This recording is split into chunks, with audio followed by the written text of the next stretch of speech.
My sister's husband made my life hell. Tried to cheat my sister with me. When I talked to my family and my sister about it, they accused me of being jealous. Now he's in prison and begging to not to make this any worse. Ben blocked the pantry doorway, like he'd been waiting for me. His arm rested above my head on the doorframe, breath thick with a stink of IPA and smugness. "You've grown up," he said, his eyes scanning the neckline of my dress. "No wonder Carly used to hate talking about you." I didn't respond. My feet felt rooted, not out of fear, out of fury so sharp it stunned me still. He leaned a little closer, smiling. "That mouth says no, but those eyes say otherwise." Then the door creaked open. Carly stood there, blinking. Her eyes didn't widen. Her mouth didn't part in shock. She just stared at us like she'd walked in on someone unpacking groceries, not her husband pinning her younger sister into a corner. "I need air," I mumbled. She stepped aside wordlessly. I brushed past, heart clenching like it was being squeezed in a fist. "My name's Ava. I'm 22, and I've spent my entire life being gaslit by the people meant to protect me. My family's obsession with their image made me their scapegoat before I even knew what the word meant. When I was 12, a boy from next door used to stare through my bedroom window. He sent me notes drawn in red crayon, stick figures of us holding hands with hearts above our heads. Once, I caught him crouching outside the bathroom window at night. I told my parents. My mom slapped me for being dramatic, and I was grounded for accusing a sweet neighbor boy. A week later, I was made to apologize to him for confusing friendliness with stalking. In middle school, a rumor spread that I faked having seizures for attention. It wasn't true. I'd had a real anxiety attack in class. When I came home sobbing, my dad told me to toughen up, that being weak makes you a target. My sister, Carly, laughed with the girls who spread it. At 17, I told my parents I was being harassed by a boy I rejected at school. He kept sending me messages and waited outside my bus stop every morning. My mom told me, "You're lucky someone even likes you. Just block him." They never took anything seriously. When I stopped eating for a month, they accused me of performing mental illness for attention. When I failed 2 classes, they said I was sabotaging their reputation. By the time I moved out, I couldn't tell the difference between real fear and the fear they conditioned into me, the kind that made me apologize every time I said no. So when Carly married Ben, I stayed quiet. Ben, clean-cut, salesman slick. The kind of guy who always makes too long eye contact and touches your arm like he's handing you something even when he's not. At Carly's wedding, he hugged me a little too low. At Christmas, he called me trouble when no one else was listening. I never told anyone. I knew how that story ended. But this weekend was worse. We were all at my parents' cabin for the 4th of July. Family reunion. Ben sat next to me at dinner, even though there was space at the other end of the table. He kept finding reasons to touch my arm, brushing crumbs off that didn't exist. During a story about our childhood, he leaned in and whispered, "Bet you were always the wild one." My stomach turned. After dinner, I offered to help clean up. Ben followed me into the pantry. That's when he cornered me. And Carly didn't flinch. That night, I barely slept. I kept replaying it in my head, his smirk, her blank stare, the way I'd felt like furniture. The text started the next morning. The first one said, "Sluts don't get to act surprised." I blocked the number. An hour later, another one came in from a different sender. "Next time, wear something that doesn't scream, ask for it." The messages kept coming. Numbers I didn't recognize. Some just heavy breathing voicemails. Some with phrases that made my skin crawl. That mouth could do better than tattling. Ever hear the story of the girl who cried wolf? It doesn't end well. I changed my number. They kept finding me. Then the emails started. A photo of me at the grocery store. One taken from behind. I was holding a basket, looking at apples. The subject line read, "Nice jeans today." I started carrying pepper spray. I stopped walking my dogs after sunset. 3 days after that, I found an envelope taped to my apartment door. Inside was a printout of an old selfie Carly had taken of us at the lake house. My face had been scribbled out in red ink. That night, I barely slept again. My thoughts looped like static, fragmented, frantic. Every creak in the walls felt like a threat. I stared at my bedroom door until my eyes burned. The next night, around 2 a.m., there was a sound, sharp and wrong, like something heavy hitting concrete. I jolted upright in bed. The air in my lungs stung. My fingers were trembling before I even stood. I grabbed a flashlight and edged toward the front door. Outside, The porch light flickered. I opened the door and dropped the flashlight. Rosie, my golden retriever, 10 years old, loyal as the moon, lay motionless at the foot of the steps. Her skull was caved in, her fur soaked in blood. Milo, my other dog, limped from behind the flower pots with one leg twisted at a sick angle. I fell to my knees on the welcome mat, ball rising in my throat. My limbs felt heavy and foreign. The silence around me was too loud.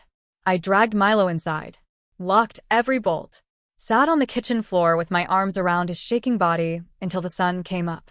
I called my dad, straight to voicemail. Then my brother. He texted back an hour later. It's probably a coyote or something. Don't be dramatic. I sent Carly a photo of Rosie. She replied, Ava, you need help. I can't do this again. No one came. That morning, I gathered everything. Screenshots, printouts, voicemails, the photos of Rosie and Milo. I put it all in a file and went to the police station. The officer who met me at the desk looked maybe mid-40s. He had that practiced, bureaucratic expression, just enough politeness to pretend interest. I sat across from him and laid out the evidence. He sifted through the papers slowly, eyes scanning like he wasn't really reading. Then he asked, Are you Ben Cartwright's sister-in-law? I hesitated. Yes, why? His tone shifted. I'm sorry, but we can't file this. There's nothing actionable here. My voice cracked. What about the texts? The photos? The dead dog? He leaned back in his chair and gestured vaguely at the papers. It's all circumstantial. And given your, background, this won't hold up. People who struggle with emotional stability often interpret things incorrectly. My throat dried instantly. I'm not unstable. I've had trauma. That's not the same. I'm not accusing you of anything, he said, folding the file shut. I'm just saying, it's not enough. I walked out of the station and cried in the car until my face went numb. I don't remember the drive home. I just remember sitting in my living room, Milo asleep at my feet, Rosie's collar in my hands, and feeling like the world was locked on mute while I screamed inside. So now I'm here, making this post, because I don't know what else to do. I feel like I'm living in a bad dream, and everyone else is pretending it's a family picnic. Has anyone ever been through something like this? What do I do next? When the system won't help and your family refuses to believe you, what's left? Should I quit everything, move away, and try to start over again in another city? Or should I stay quiet and pray this all fades eventually, or at least doesn't get worse? Please help. I'm not sure how much more I can take. Update 2. First of all, I want to thank every single person who commented on my last post.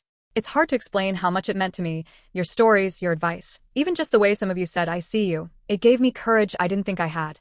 I wish I could say things have gotten better since then. But the truth is they've gotten worse. A lot worse. It started 2 days after I made the post. I left my apartment around 7:30 a.m. for work and found my car with a deep key scratch running the entire length of the driver's side door.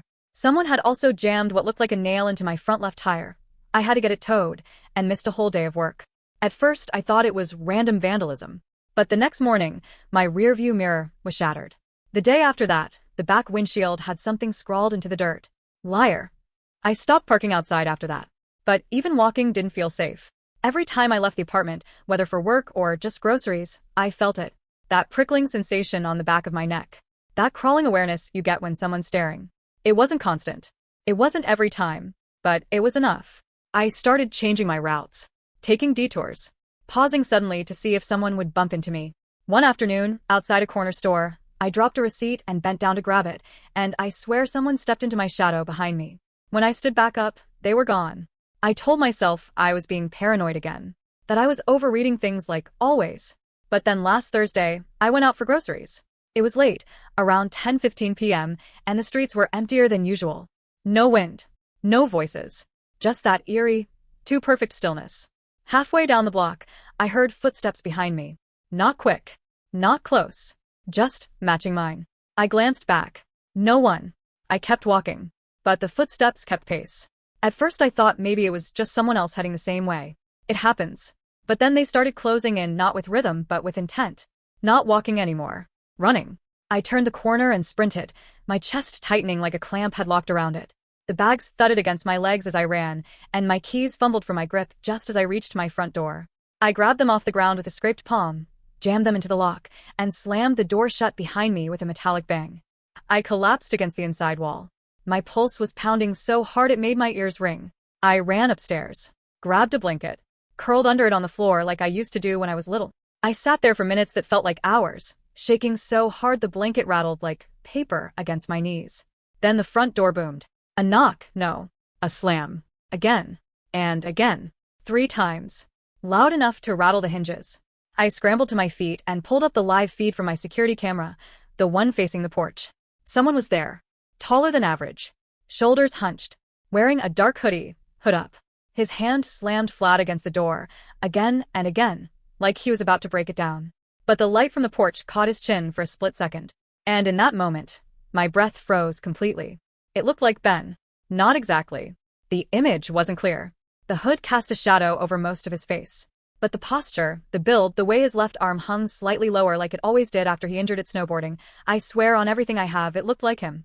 He stopped pounding after a few seconds and just stood there, not moving, watching the door. Then he turned and walked off. I didn't know what to do. I couldn't breathe properly. My hands were shaking so badly, I could barely hold the phone. My legs wouldn't carry me downstairs even if I'd wanted to. So I did the only thing I could think of. I called my friend Haley. She's been my best friend since freshman year of college, one of the few people who always believed me, even when my own family didn't. It took me 5 tries to dial her. My fingers kept slipping on the screen, and the tears blurred everything. When she answered, I couldn't even speak at first. Just sobbed into the mic. Ava? What's happening? Talk to me. I can't. Someone was my door. I could barely get the words out, gasping between sobs, trying to explain what I saw. It looked like him. Haley, I can't live here. I can't. My voice cracked completely. My throat burned. My body wouldn't stop shaking. It felt like my spine had turned to ice water. She didn't hesitate. She texted me immediately after. Don't move. I'm coming. Right now. It was close to midnight when she arrived. She called me from her car, and I cracked the door open just long enough to let her in. I collapsed into her arms the moment she stepped inside. I swear I'm not losing it, I whispered. He was here. Someone was. I saw him. I know, she said, voice steady, even as she hugged me tight. I believe you. Then she stepped outside, scanned the porch, and knelt beside something near the edge of the steps. When she stood up, she was holding a black handband. One of those stretchy, athletic kinds. Recognize this? She asked gently. My whole body locked up. Because I did. Ben wore one just like it every time we went to the lake house. It had a faint white line down one edge where the elastic had frayed, just like this one. I stared at it in her palm. My vision tunneled. This wasn't in my head. This wasn't trauma rearing its head or some mental episode. He was here. He was watching me. And no one had ever wanted to believe me. Not when I was 12, not when I was 17, and not now, when the danger was literally on my front porch. I don't know what to do next. I don't know if I should run, hide, scream louder, or stay quiet until it goes away. Every option feels like a trap. All I know is this isn't over. And the only thing keeping me from falling apart completely is knowing that Haley saw it too. Update 3. When we got to Haley's house, I couldn't speak for a full minute. The driveway alone was longer than the block I lived on. Pale yellow lights glowed inside like a lantern wrapped in fog, just enough to outline the house, but not warm enough to feel welcoming. The kind of silence that tells you someone can afford privacy. The moment we stepped out of the car, a man in a black suit and earpiece opened the front door for us. I stared at him, wide-eyed, like I was walking into a government building. Haley nodded, whispered, "Don't worry," and gently nudged me through. I didn't expect the flood of relief that hit me the moment we crossed the threshold, but it was real. There were cameras, alarms, and keypads glowing on every wall. My chest finally exhaled fully for the first time in days. Haley was calm, collected. Always had been. Back in middle school, she was the quiet girl with thick glasses and a backpack filled with law books and moral philosophy. Everyone else made fun of her for talking like a college professor at 13. I was the only one who sat next to her at lunch. She used to say things like, "I think justice matters more than popularity," while hiding bruises from tripping in the hallway after getting shoved. I liked that about her. She liked that I didn't laugh. We became friends the way people do when the rest of the world feels like an enemy. Fast, desperate, and loyal. She led me upstairs and gave me a beautifully made guest room. The bed was perfect, the walls lavender, the blanket soft, but I stood in the doorway unmoving. "Can I stay in your room?" I asked, embarrassed. Her face softened. Of course. Her room was exactly what I remembered from sleepovers, a fortress of knowledge. Shelves full of thick law textbooks, case files, legal pads covered in neat handwriting.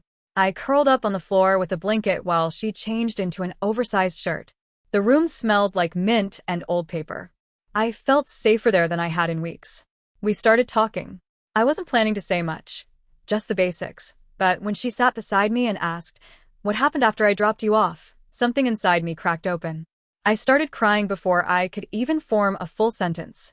It came out of me in bursts, my breath catching like a hiccup I couldn't control. My voice trembled as I explained everything. How my sister's husband cornered me, how my mom called me crazy, how the police laughed me out of the station. The constant voicemails. The pictures. Rosie's body on the porch. The silence from everyone I once loved. Haley held me the whole time. Her arms were firm and steady, anchoring me like I was a tree in a storm. "I can't sleep," I whispered, barely audible. "I can't even close my eyes without seeing it." She didn't tell me to calm down. She didn't ask if I was sure. She just said, with a fire in her voice I'd never heard before, "Don't worry. I'll make sure everyone responsible pays dearly." The weight of those words didn't feel like a promise. It felt like a verdict. It was the kind of protection I'd spent my whole life begging my own family for. When I woke up the next morning, Haley was already dressed, blazer sharp, hair pinned back. "We're going out," she said. "Where?" She turned from the mirror with a calm smile. "To your apartment. And then to the police station." My stomach dropped, but she didn't give me time to protest. At my apartment, I opened the locked drawer and showed her everything. Photos of my vandalized car, printed screenshots of texts, recordings of the voicemails, the emails with the creepy captions, and the photo of Rosie. Her eyes didn't blink once. "You had all of this?" she asked softly. "I tried to report it," I said, voice cracking. But the officer said it wasn't enough. That I was mentally unstable. That I couldn't make this kind of claim. I hated that I was crying again, but I couldn't help it. My voice wavered. My shoulders shook. Shame burned through my cheeks. Haley didn't say anything, just packed everything neatly into her briefcase. "We're going back." When we arrived at the station, I hung back a few steps behind her. I didn't want to be the first one the officer saw. But as soon as I stepped through the door, he looked up, the same officer from last time, and his mouth opened before he could stop it. "This is a police station," he snapped, with an annoyed look on his face. "Not a mental hospital. Why don't you get yourself fixed?" And then he froze. Because Haley stepped forward behind me, heels echoing against the tile like a gavel. He blinked hard. His hands trembled slightly as he picked up the folder I'd tried to submit last week. "What are you doing here?" he asked, voice barely steady. Haley smiled, slow and dangerous. "Were you saying something, officer?" Apparently, my friend Haley is not just any lawyer. She's a nationally ranked criminal prosecutor who's sent over 100 corrupt police officers to prison. He stuttered, collected himself, and muttered, I just don't know how we're supposed to file a report when the victim has such a complicated mental health past." Her smile didn't fade. "Are you trying to teach me law?" The officer's face paled like someone had cut off his blood flow. Haley took the file from his hands, slammed it down on the counter, and said, "Are you filing this report, or should I bring a court summons instead?" I'll file it," he said quickly, almost breathless. "Though it won't hold much weight. With her history." She leaned in, eyes locked. "That's not your decision." He typed it up, trembling. "We officially filed a report against Ben and listed every incident, including Rosie's death and the stalking." And then the chaos started.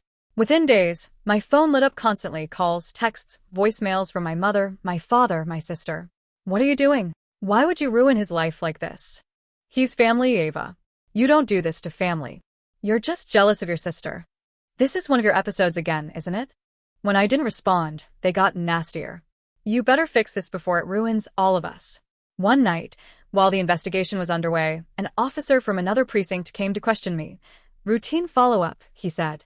But the questions were designed to trip me. "Are you absolutely sure this wasn't just anxiety? Have you considered this might be an overreaction? Would you say your perception of reality has ever been unreliable?" I answered everything with calm, measured confidence, because Haley was sitting behind him with her arms crossed, watching like a hawk. Later that night, my mom sent me a final message. "Apologize to Ben. Right now. Or I'll never speak to you again." I stared at the text for a long time. Then I replied, "If Ben wants an apology, he can get it in court." I blocked every number after that. No one in my family has contacted me since. The court date came a week later. Ben showed up with the most expensive lawyer in the city, slicked hair, designer suit, leather briefcase. I expected it. Haley expected it. The opposition's lawyer started slow, with gentle questions. Too gentle. When did you start believing Ben was stalking you? Was there a particular moment? Or was it more of a feeling? I answered, steady as I could. It wasn't a feeling. It was real. I have the photos. I have the screenshots. The voicemails. He nodded, all concern. Of course. But tell me, have you experienced similar fears in the past? Say, in childhood. I saw where he was going. I braced myself. Then he pulled out a folder and started reading aloud. Medical reports. Old therapy sessions. MRI scans. The school counselor's notes from middle school. He even brought in the boy from next door, the one who'd stalked me when I was 12, and had him testify that I had invented everything. I never did anything to her, he said. She was just paranoid. She told everyone I was spying on her. For a moment, I thought we'd lost everything, until I looked over and saw the calmest, coldest smirk I'd ever seen on Haley's face. Like she'd been waiting for this. She stood up. Her heels clicked once against the wood. Like Ben has a history of stalking mentally ill girls? She asked, voice clear as glass. The courtroom fell into silence. Ben's face drained to a shade of white I didn't think was humanly possible. She began showing the court the screenshots I'd pulled from Ben's phone the night of the family dinner. The one where my mother invited me after I messaged saying I'd talk. I hadn't gone for closure. I'd gone for proof. After spiking his food with a mild, fast-acting laxative, Ben ran to the bathroom, leaving his phone behind. I'd grabbed it and taken screenshots of everything. Messages to burner accounts. Plans to make her snap. The chilling detail of what he'd done to Rosie. And something even worse. Folders full of other girls. Girls who had also been dismissed as unstable. Girls whose names I didn't know but whose photos and voicemails he'd collected. Some had messages from the same officer who dismissed me at the station. Haley revealed it all. We're not just talking about harassment, she said. We're talking about a pattern. A system. A predator who chooses vulnerable women because no one believes them. The final blow came when she pulled out a photo. Ben with the officer, laughing at a backyard barbecue. A friend of the family. The courtroom erupted. Ben was arrested on the spot. The officer was fired, then immediately charged with conspiracy to obstruct justice and aiding a known offender. My sister collapsed in the hallway when they read the charges. I don't know if it was guilt or shame or both, but I didn't look back. I cut ties with every single person in my family. I blocked them all. Changed my number. I didn't even attend the sentencing hearing. Ben got 8 years without parole. The officer got 5. I didn't go for revenge. I went for survival. But standing outside that courtroom, beside Haley, I finally felt like I could breathe again. There's a kind of quiet that comes after war. Not peace, exactly, but the absence of attack. That's what it felt like. I don't know what the next year will look like. I don't know if the nightmares will stop. But for once, I'm not alone. And I am not afraid anymore.